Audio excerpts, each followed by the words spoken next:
அந்த காமெடி எல்லாம் கிடையாது. அடுத்து இந்த ரியாலிட்டியை மறந்துட்டு இந்த ரீல்ஸ் போடுறது அது சொல்ல வந்தீங்களா, அந்த காமெடியும் கிடையாது.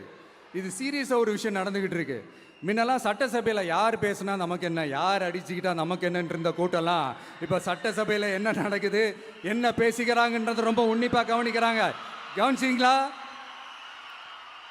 திமுக ஸ்டைல்லையே சொல்லணும்னா ரீல்ஸ் போட்ட கூட்டம்லாம் இப்போ நியூஸ் பார்த்துக்கிட்டு இருக்கிறாங்க.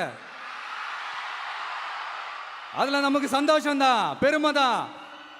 நம்மளுடைய யங்ஸ்டர்ஸ், நம்ம பெண்கள் எல்லாம் அந்த அரசியல் என்னன்னு தெரிஞ்சுக்கணும், அந்த அரசியல் என்னன்னு புரிஞ்சுக்கணும்னு அப்படி ஒரு விழிப்புணர்வு ஏற்பட்டிருக்கு. அதில் எங்களுக்கு சந்தோஷம் தான். இதெல்லாம் யாரால நடந்திருக்கின்றது நான் சொல்லி தான் உங்களுக்கு தெரியணும்னு அவசியம் இல்லை, அது உங்களுக்கே நல்லா தெரியும். இப்படிப்பட்ட நம்ம தெய்வங்களை, இப்படிப்பட்ட நம்ம மக்களை தற்குறின்றது இன்னமும் சொல்லிக்கிட்டு இருக்கிறாங்க. நான் காஞ்சிபுரத்தில் சொன்னதை தான் இங்கே நான் திரும்பவும் ரிப்பீட் பண்ணுறேன். நீங்கள் தற்குறின்னு சொன்னீங்களே, அவங்க தான் உங்களோட அரசியல் வாழ்க்கையே ஒரு கேள்விக்குறி ஆக்கியிருக்கிறாங்க. கேள்விக்குறி ஆக்கிட்டாங்க, இன்னமும் ஆக்க போகிறாங்க. அன்னைக்கு நான் சொன்னப்போ சிரிச்சவங்களாம் இன்னைக்கு என்ன பண்ண போகிறாங்களோ. உண்மையை சொன்னாதான் அந்த கூட்டத்துக்கு கசக்குமே. உண்மையிலே நீங்க மக்கள் மனசை புரிஞ்சு வச்சிருந்தீங்கன்னா நீங்க இப்படி மக்களை தப்பாவே பேசியிருக்க மாட்டீங்க. அது என்ன, அப்புறம் அரசியல் புரிதல் இல்லாம மக்கள் நமக்கு ஓட்டு போட்டுட்டாங்களாம்.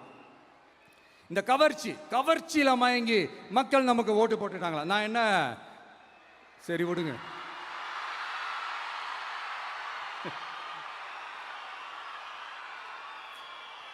மக்கள் அவங்களுக்கு ஓட்டு போட்டா அந்த மக்கள் நல்லவங்களாம், அதே மக்கள் நமக்கு ஓட்டு போட்டா அந்த மக்கள் கெட்டவங்களா, தற்குறியா.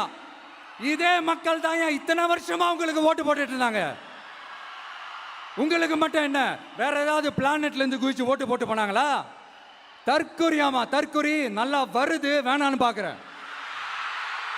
எங்க அண்ணன் விஜயகாந்த் அண்ணன் சொல்ற மாதிரி,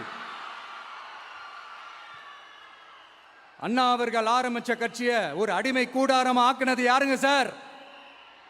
இப்படியெல்லாம் ஆக்கிட்டு உண்மையை சொல்லு உடன்பிறப்பேவா. உங்களோட அந்த உண்மையான உடன்பிறப்புக்கெல்லாம் என்ன சொல்றாங்க தெரியுமா சார்?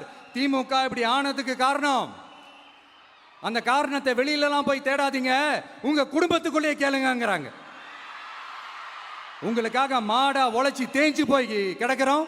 திமுக இப்படி ஆனதுக்கு காரணம் உழைக்காம சொகுசா இருக்கிற உங்க குடும்பத்துக்குள்ளேயே போய் கேளுங்கிறாங்க. ஒவ்வொரு திமுக தொண்டனும் அதை சொல்றாங்க. அதை புரிஞ்சிக்காம நம்மளையும் நம்ம மக்களையும் தப்பா பேசிக்கிட்டு, நீங்க மக்களை தப்பா பேசுனீங்கன்னா இந்த விஜய் வந்து கேள்வி கேட்பான், சும்மா இருக்க மாட்டான். இந்த விஜயும் தமிழ்நாட்டு மக்களும் வேறு இல்லை. இந்த விஜய் தான் தமிழ்நாட்டு மக்களோட ஒரு உண்மையான ஒரே பிரதிநிதி. இது இன்னைக்கும் சரி, நாளைக்கும் சரி, நாளன்னைக்கும் சரி, இதுதான் நிஜம். மறுபடியும் சொல்றேன், நமக்கும் மக்களுக்கும் இடையே இருக்கிற இந்த பூர்வ ஜென்ம பந்தத்தை, அந்த உறவை ஏதோ இந்த சதிகள் சூழ்ச்சிகள் பண்ணி யாராலையும் எதுவும் கெடுக்கவே முடியாது.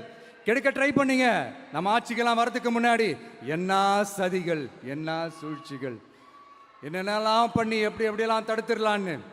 ஆனால் இப்போ ஆட்சிக்கு வந்த இந்த சாமானிய மக்கள் ஆட்சியை நீங்கள் இந்த எதிர்கட்சியாக இருக்கும் போது ஒன்று யூஸ் பண்ணுவீங்களே, இந்த பழைய டெக்னிக்கு, அதெல்லாம் யூஸ் பண்ணி நம்மளையும் மக்களையும் பிரிச்சலாம்னு நினச்சிங்கன்னா அது ஒரு காலம் நடக்காது.